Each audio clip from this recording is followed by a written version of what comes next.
Donc nous sommes maintenant en 1929, au début de l'année 1929. Suite aux événements qui se sont passés à San Francisco,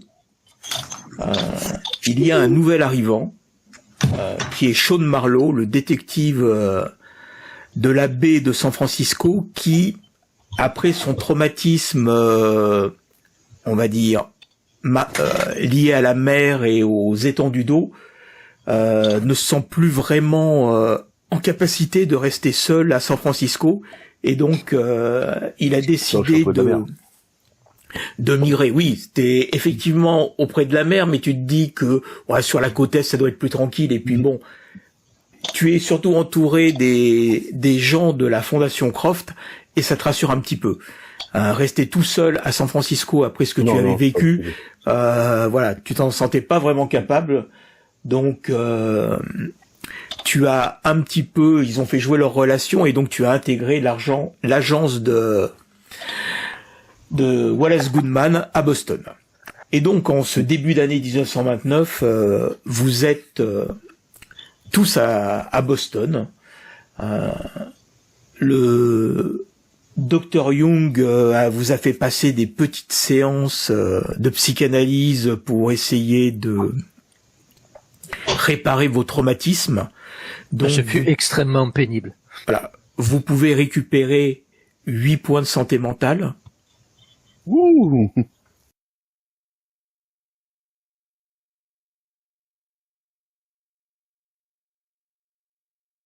Parce que vous avez eu... J'en avais pas perdu, moi. Non, toi t'en avais pas perdu. Voilà, c'était plus pour ceux de l'aventure à San Francisco. Et puis qui sont liés aux séances de psychanalyse et au fait que vous avez eu l'impression que de contacter une agence gouvernementale pour passer certains de vos renseignements, ça vous a déchargé d'un poids et vous vous sentez un peu plus serein. Mais malgré tout ça, le professeur Thornton, lui, il a continué à faire ses recherches.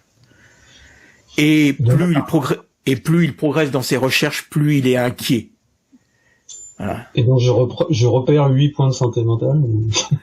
Non, tu vas en perdre 4. Ah, d'accord. Tu vas en perdre 4 suite à toutes tes recherches que tu as fait durant... Non, mais c'était sûr. Alors, en même temps, à force de trop fouiller, on t'avait dit de pas mettre les doigts n'importe où. Et donc, début mars, vous êtes convoqué par Alfred Dupont, l'exécuteur testamentaire et le directeur de l'agence de la Fondation Croft, car il a quelques nouvelles à vous annoncer, et le professeur Thornton va vous faire un exposé de l'état de ses recherches. L'idée est de vous remettre en mémoire tout ce que vous avez trouvé depuis votre enquête au manoir Cornwallis à Boston, à la recherche des enfants qui avaient été assassinés. Je laisse la parole au professeur Thornton. Eh bien, messieurs, donc là j'arrive, je suis un petit peu décoiffé, j'ai pas de très bonne mine et tout. Est-ce qu'on peut avoir un petit verre, un petit whisky? Mais bien sûr, professeur. Donc, Alfred Dupont fait passer des rafraîchissements et autres boissons pour tout le monde. Donc là, vous êtes on aurait presque attendu. Vous êtes dans le salon de la Fondation que vous connaissez bien. C'est la première fois que je le connais, mais je suis impressionné. Avant d'être arrivé, tu y es passé un petit peu. Voilà, Rosetta aussi, donc bon, sans être aussi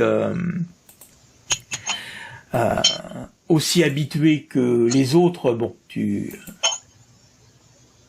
me souviens très bien de ce salon. Eh bien, messieurs, donc je vais vous faire un point sur mes recherches. J'espère que vous êtes bien installés et bien concentrés, puisqu'il y a beaucoup d'informations. Donc là, je sors des papiers avec plein de notes. Alors, par où ça commence? Ah oui. J'ai fait des recherches sur la 13e dynastie en Égypte antique. Et j'ai découvert que sous le règne du pharaon Khasek-Emre Neferhotep, des textes parlent d'un homme qui est tantôt considéré comme un grand prêtre, tantôt comme un nécromant, et cet homme s'éleva contre le pouvoir royal.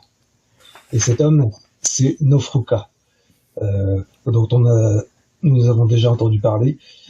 Il était versé dans des arts occultes, et pour la réussite de son projet, il n'hésita pas à faire un pacte avec des puissances cosmiques pour qu'elles l'aident à asseoir son pouvoir sur l'Égypte antique pour y fonder un empire à leur gloire. Et oui. Et alors, ces manigances arrivèrent aux oreilles du pharaon, qui envoya espions, assassins, traquer le sorcier dans son royaume, et malgré les précautions que Nofruka avait prises, les tueurs ont réussi à trouver sa cachette. Et elle se trouvait dans le puits des âmes. Vous vous rappelez l'endroit où nous avons été jetés par les bandits durant notre séjour en Égypte. Les assassins remplirent leur mission, mais succombèrent sous les attaques des disciples de Nofruka. Malgré tout, le sorcier mourut en maudissant le pharaon.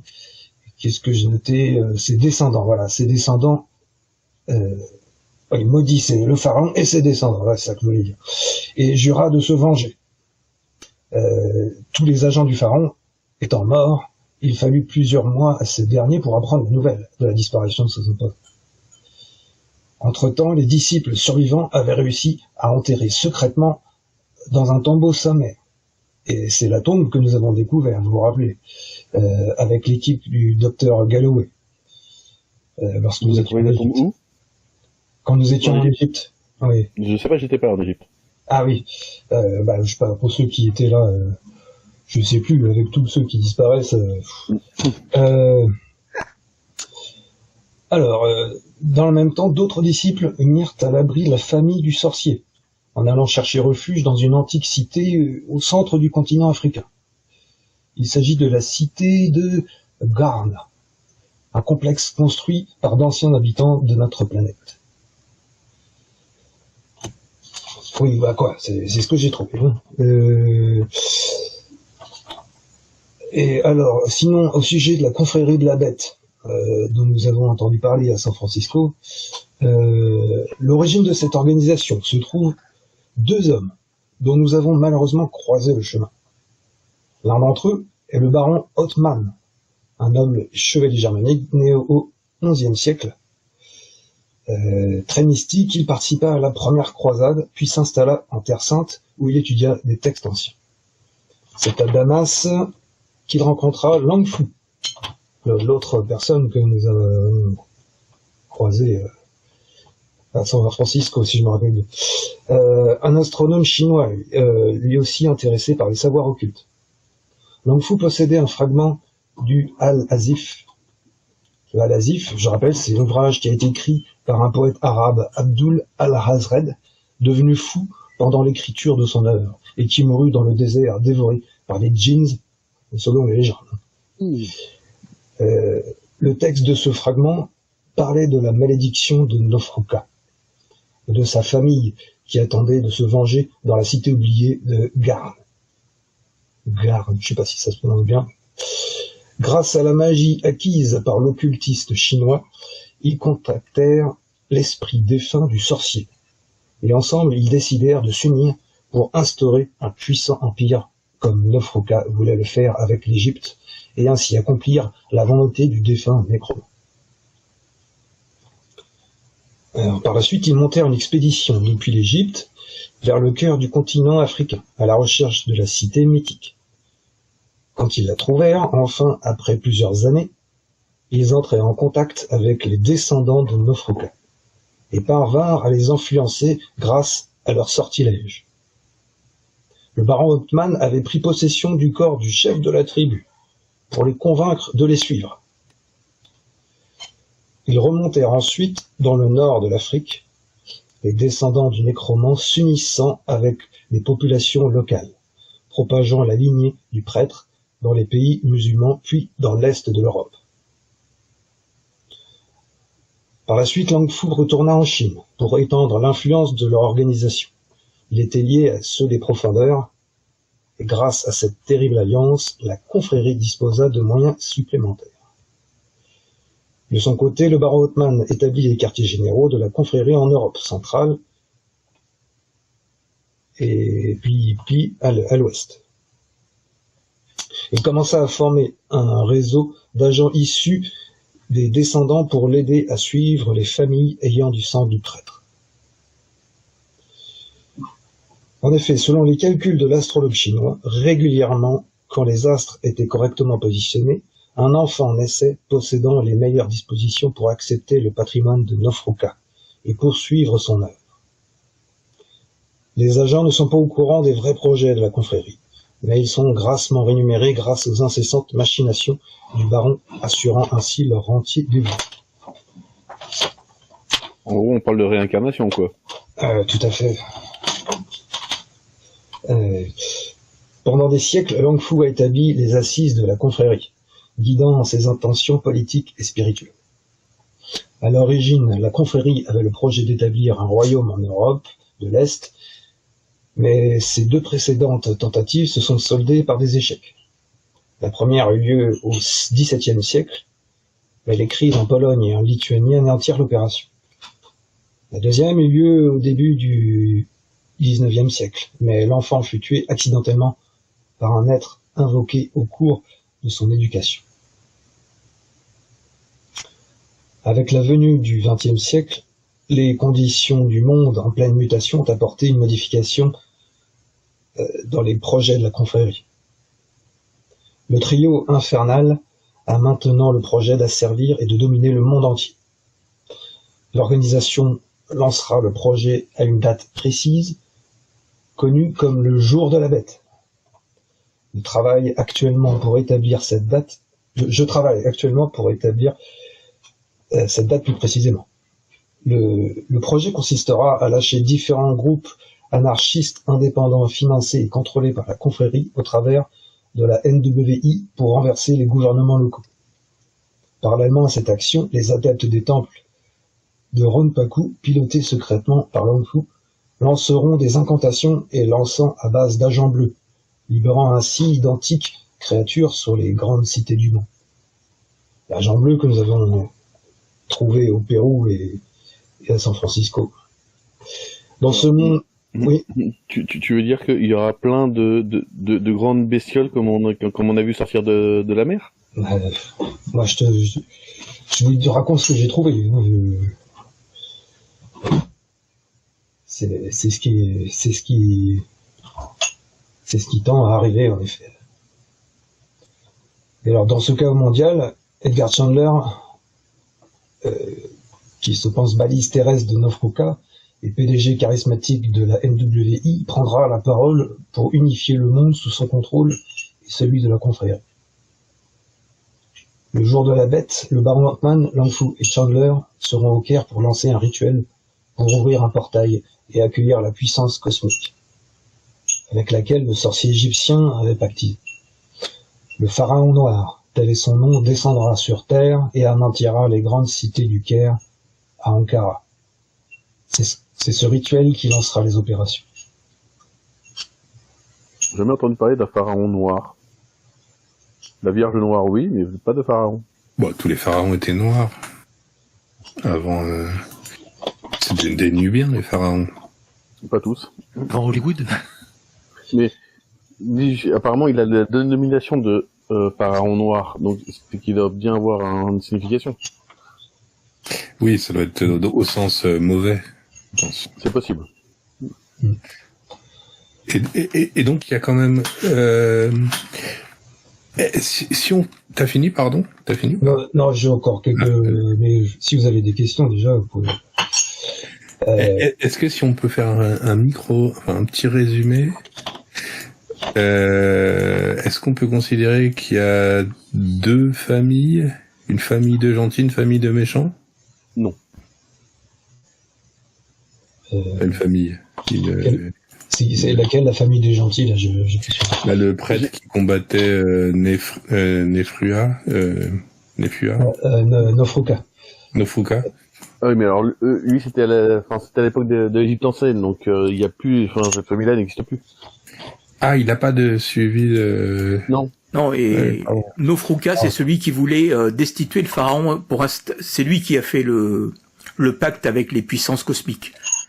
Donc Nofruka est le grand méchant ancestral, et Langfu et Hopman, eux, ont quelque part dialogué avec l'esprit de Nofruka pour tenter de reproduire son œuvre. Donc ces trois personnes-là sont alliées pour renverser le monde. Enfin, initialement, c'était faire un royaume. Aujourd'hui, c'est pour prendre le pouvoir sur la Terre entière et libérer les énergies cosmiques. Et alors, je voulais rajouter que donc je suis en contact avec Monsieur Albertson, qui est de Washington, et qui nous a confirmé que le gouvernement américain avait pris des mesures pour rechercher des agents infiltrés de la confrérie. La question c'est... Oui. Est-ce qu'on... des agents... Est-ce qu'ils ont un signe particulier, ces personnes-là? Les enquêteurs étudient le dossier que nous avons confié à Philippe Jurgens avant son décès. Et le département d'État n'a pour l'instant aucune preuve pour incriminer la NWI et son PDG officiellement.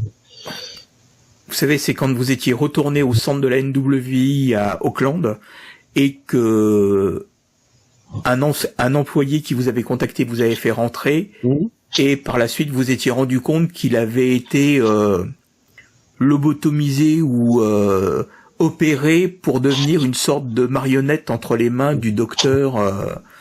Oui, et là, il n'a pas explosé, ce monsieur. Voilà, exactement.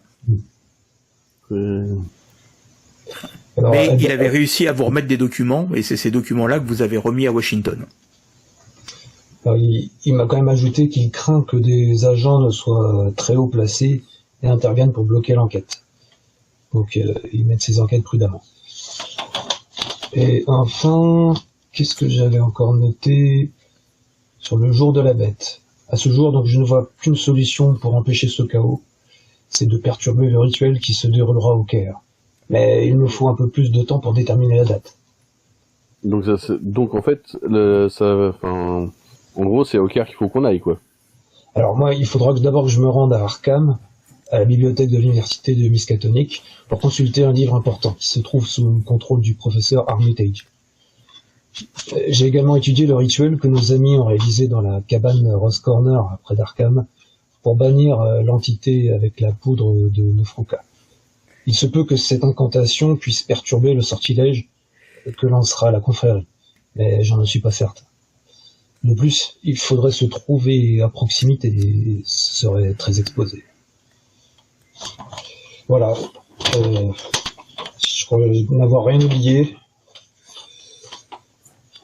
Et là, je prends mon verre de whisky et je bois du sec.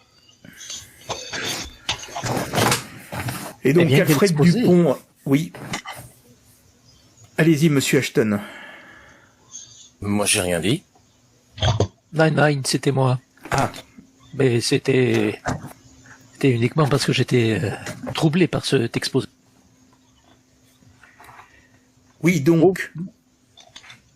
Vas-y. Alfred reprend la parole. Oui. Et donc, si j'ai demandé au professeur Santon de faire cet exposé, c'est parce que il y a quelques jours au courrier, et j'ai reçu un message de James Brooke. Vous vous souvenez, notre compagnon archéologue qui nous a accompagnés pendant un temps dans nos recherches. Monsieur Brooke. Et donc, il m'a indiqué qu'il y avait actuellement une exposition d'objets égyptiens de la période des pharaons qui était sur le continent américain. C'est la docteure Bronson, une égyptologue réputée, qui la dirige. Brooks m'a indiqué dans son courrier qu'il pense que certains objets de l'exposition datent de l'époque de Nofruka et il pourrait peut-être être intéressant pour les membres de la fondation d'y jeter un coup d'œil pour voir si cela peut éclairer les recherches. L'exposition la plus proche actuellement va se tenir dans quelques jours à Providence, dans le Rhode Island.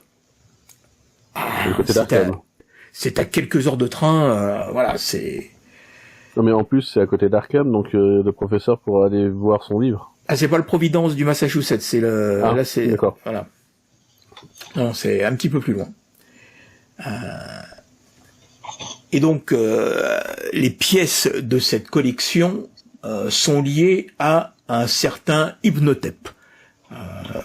Dans les recherches qu'a fait James Brooke, il semble que Hypnotep le fou était un disciple de Nofruka qui aurait tenté de le venger après la mort du sorcier.